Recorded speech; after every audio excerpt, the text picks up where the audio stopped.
మన ధ్యానంలో భాగంగా నిర్గమాకాండం 17వ అధ్యాయాన్ని ధ్యానించుకున్నాం. దీంట్లో మొత్తం 16 వచనాలు ఉన్నాయి. 16 వచనాల్లో దేవుడు మనకి తెలియజేసిన విషయాలు ఏంటంటే ప్రాముఖ్యంగా రెండు విషయాలు. మన ఆత్మీయ జీవితాన్ని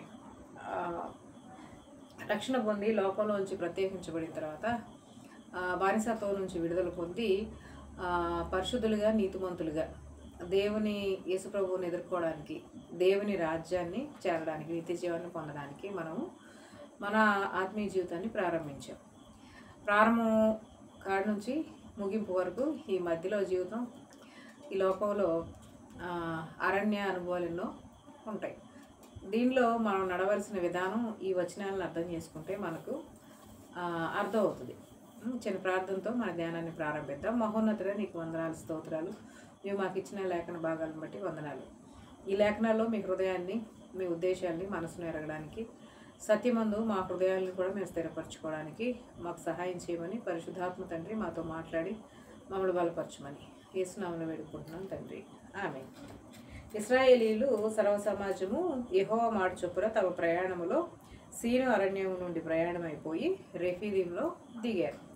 రెఫీదీంలో దిగినప్పుడు అక్కడ తమకు ఒక ఇబ్బంది ఏర్పడింది. ఏంటంటే త్రాగడానికి నీళ్లు లేవు. కాబట్టి వాళ్ళు ఏం చేశారు, మోషేతో వాదించారు. తాగడానికి మాకు నీళ్లు లేవు అని అడగగా, మీరు నాతో వాదింపనేలా, యెహోవాను శోధింపనేలా అని మోషే చెప్తారు. కాబట్టి దప్పికొని వాళ్ళు ఆ దాహాన్ని బట్టి మోషే మీద సనిగి మళ్ళీ వెనక్కి ఆలోచించారు. ఐగుప్తులో మాకు సమాధులు లేవు, అక్కడ మేము మంచిగా ఉన్నాం, అక్కడ చంపకుండా ఇక్కడ చంపడానికి తీసుకొచ్చామని మళ్ళీ అంతకుముందులాగే వెనక్కి ఆలోచించారు. సమస్య వచ్చినప్పుడు వాళ్ళు వెనక్కి ఆలోచించారు.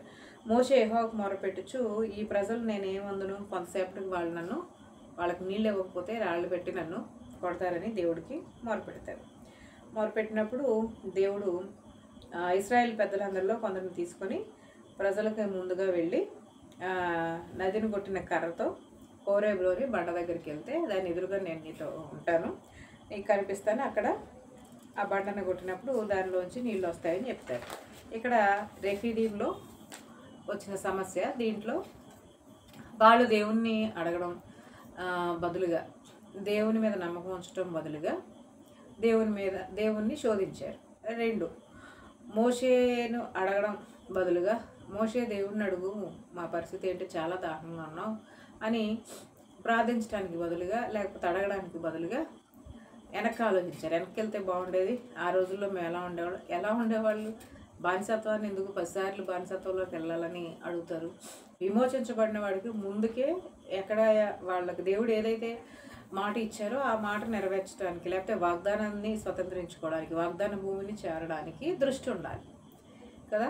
అందుకనే ఎఫెసీ పత్రికలో అంటారు, పైనున్న వాటి మీదే మీ మనసు ఉంచండి, భూమి మీద మీ అవయవాలైన జారత్వము, అపవిత్రత, బూతులు, సరసోక్తులు వీటన్నిటినీ విడిచిపెట్టండి.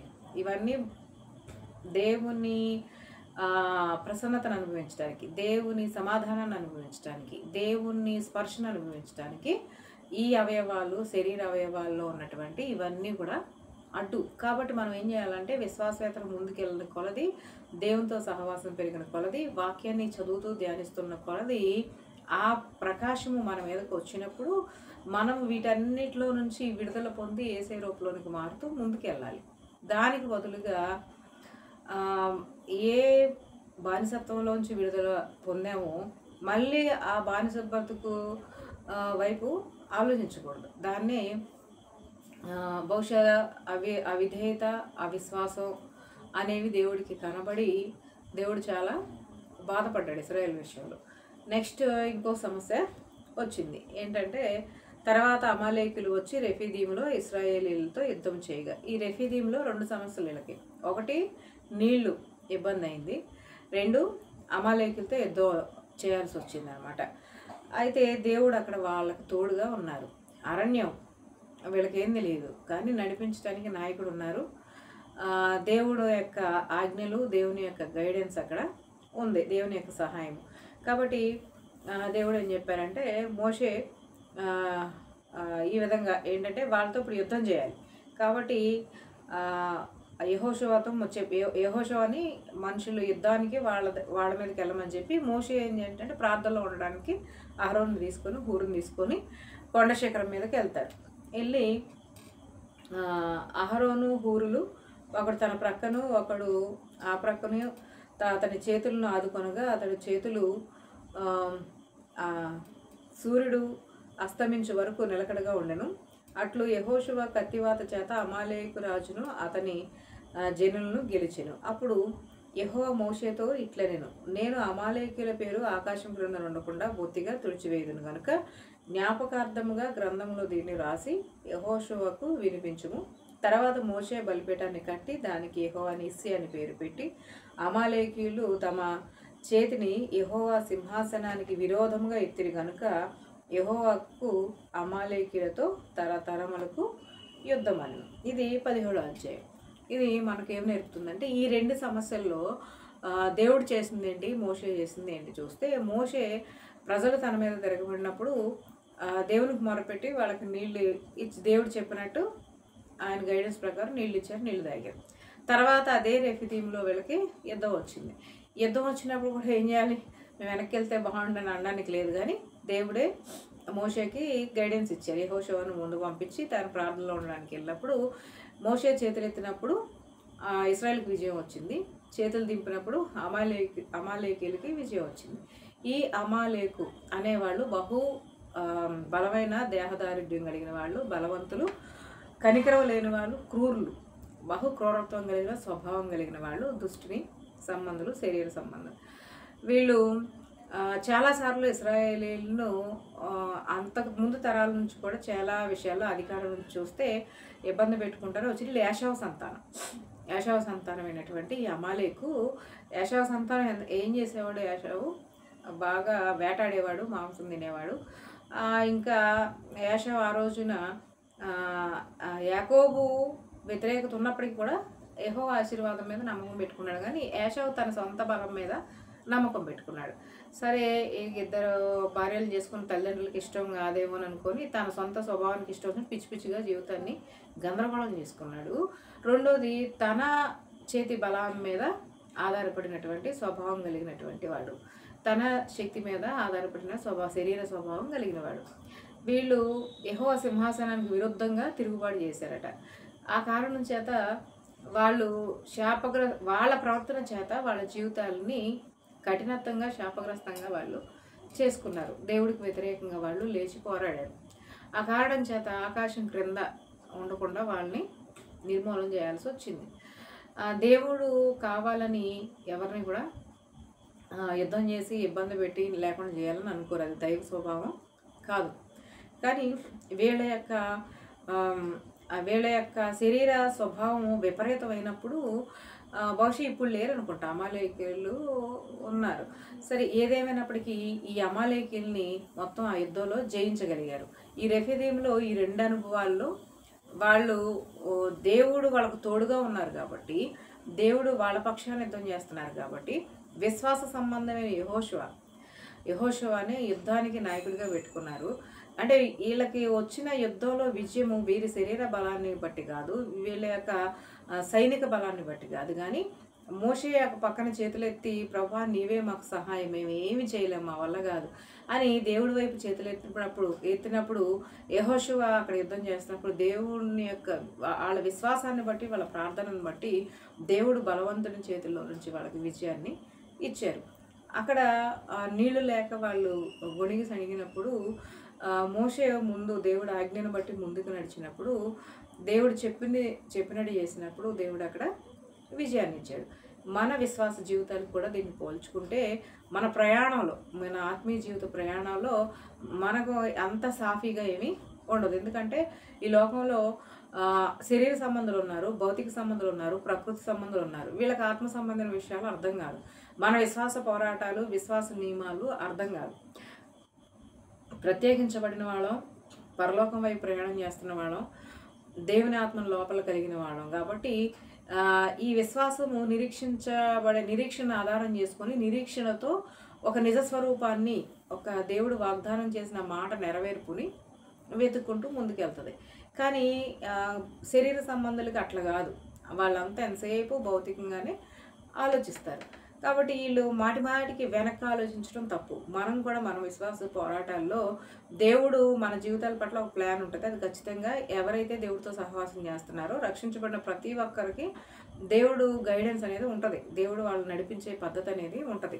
ఆ విధానాల్లో నా జీవితం కొరకు దేవుడు ఏం ఆలోచిస్తున్నారో నేను గ్రహించలేకుండా ఉండను. ఎందుకంటే ఆయన నా లోపల ఉన్నారు కాబట్టి అది నాకు తెలియకుండా ఉండదు.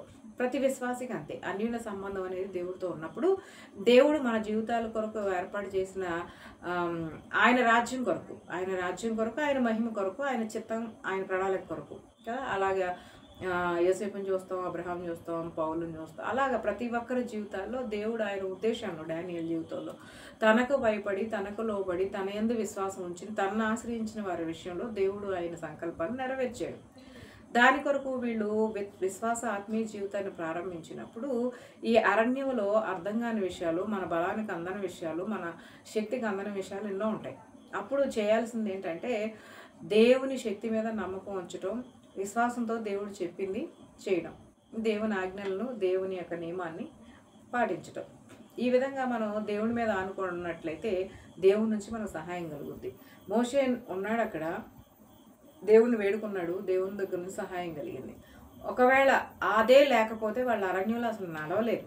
కాబట్టి మనల్ని అరణ్యంలో ఒంటరిగా విడిచిపెట్టడానికి ఈ లోక జీవితంలో దేవుడు మనల్ని తీసుకోవాలి. మనకు తోడుగా ఉండడానికి ఆయన పరిశుద్ధాత్మ శక్తిని ఇచ్చారు, ఆయన లేఖనాలను ఇచ్చారు.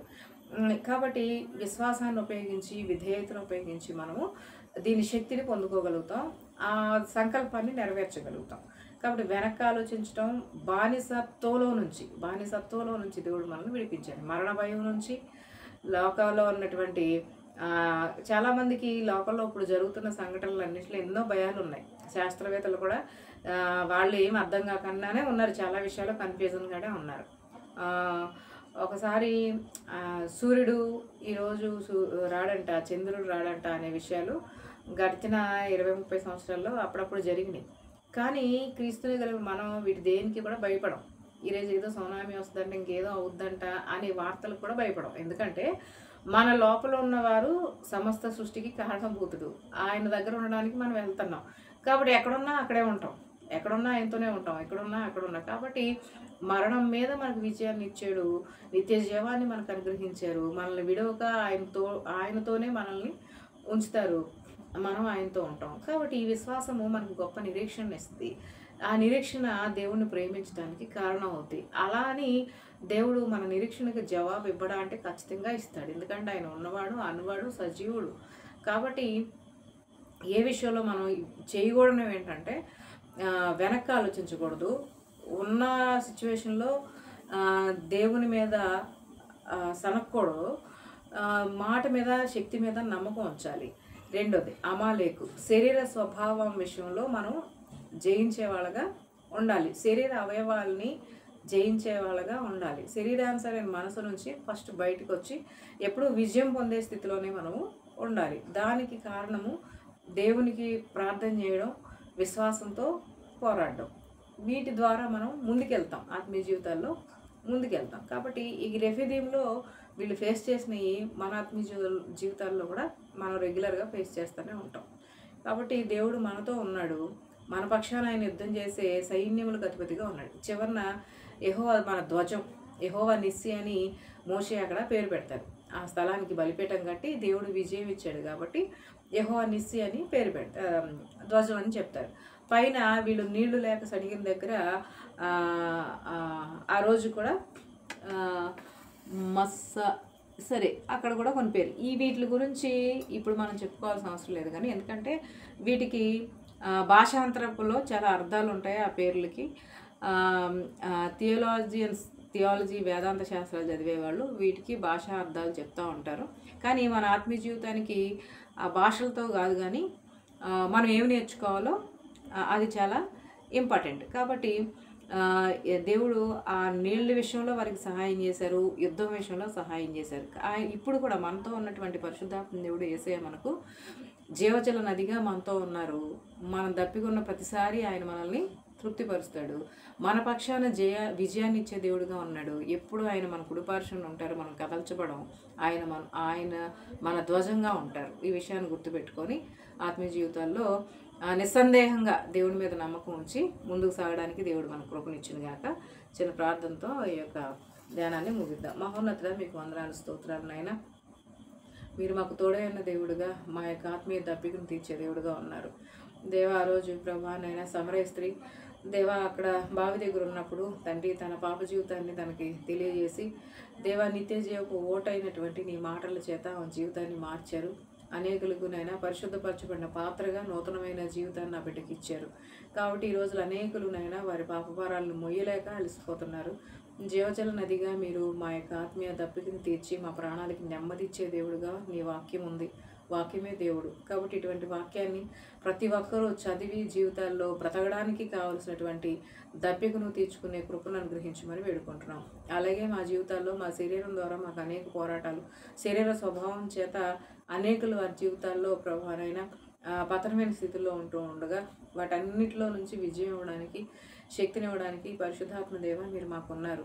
కాబట్టి మీ మీద ఆనుకొని ఈ ఆత్మీయ జీవితాన్ని కొనసాగించడానికి, సమాధానంగా కొనసాగించడానికి, నెమ్మదిగాను కొనసాగించడానికి మీరు మాతో ఉన్నారు. కాబట్టి కృపా సమాధానం మా జీవితాల్లో విస్తరించడం వల్ల మేము సమస్తాన్ని జయించగలం. కాబట్టి అటువంటి కృప ఈ అమాలేకు లాంటి ఈ యొక్క క్రూరమైన పరిస్థితులన్నిటిలో నుంచి, దుష్టత్వం నుంచి, దుష్ట స్వభావం నుంచి విడిపించబడి దేవా నీతో నడిచే కృపను అనుగ్రహించమని, జయ జీవితాన్ని ప్రతి ఒక్కరికి దయచేయమని యేసు నామములో చిన్న వాళ్ళని స్తుతించి వేడుకుంటున్నాను తండ్రి. ఆమేన్.